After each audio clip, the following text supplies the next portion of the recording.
Muhammad, ano ba ang kinakain mo? Kinakain mo sa iyong pinggan. Bakit di mo na lang tignan at tikman sa aking pinggan? Ang maanghang, anghang, anghang, anghang, anghang, anghang, anghang, masyadong maanghang. Kinilaw.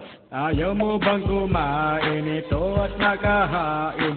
Huwag ka nang tumakas, magkakaalmuranas. Ang anghang ng patatas, maanghang kahit prutas. Sing init ng bangbas, magpapawis ang balbas. Tayo huwag magtalo, ligan at magsalo.